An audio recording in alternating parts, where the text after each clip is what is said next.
ඒකත් මේ පොඩියට කපන්න.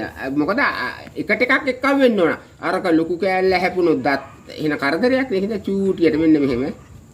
මේ මට අර මේ ගයින් අර ඉව මෙව නෑ. ඉතින් දුප්පත් නේ මුකුත් නෑ ගෙදර. මේ පීයෙන් තමයි වැඩේ යන්නේ ගේම් එක යන්නේ. මේ බලන කෙනෙක් කැමති නම් අනේ මට මේ මං කනවා මේ කොස් කොළ එක එක කොළවරක් කනවා. ඔය ගයින්ඩරයක් නෑ මට කැමති කෙනෙක් ඉන්නවනම් ගෙනත් දෙන්න. ඒ සල්ලි දෙන්න මට වෙලාවක් නෑ ගන්න යන සල්ලිත් නෑ. ඉතින් වෙලාවක් තියෙන වෙලාවට ඔයාලා ගෙනත් දෙන්න මං හැබැයි එක ගෙඩියක් කපලා දැම්මා. මේ දෙවෙනි ගෙඩිය. දැන් මට තේරෙනවා කේක ගෙඩි හතරක් නේ දැම්ම. කේක ගෙඩි හතරයි. කටුක් බොන ලොකු ගෙඩියක් දැම්මනේ. මේකෙන් දාන්න ඕනේ බෑවයි.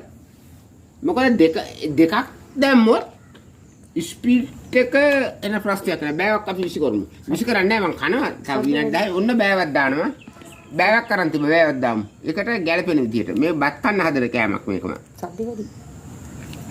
සද්ද වැඩි නම් ඉතින් සද්ද අඩු කරලා හකලා උණු මගුලක් කරා ගන්න. මං දන්නේ නෑ මං කරන දේ. ඒකත් නැද්ද? කෑවද? හරි. මේ කජු පුහුලන් ගෙඩි එකමාරයි. මොකද දෙකම දාන්න එපා. මොකද චූටි කෙහෙකන්නේ තියෙන්නේ ඇඹුල් කෙහෙකන්. සල්ලි නෑනේ අතේ. ඉතින් ධර්මණිච්චන්ගේ රුපියල් 100 කරන් එවිලා හකලා අම්මට දුන්නා. අම්මා සේරම ටික කාලා. ඒකත් කතාවක් නෑ. හරි. එතකොට දැන් මේකට මොනවද දාලා තියෙන්නේ?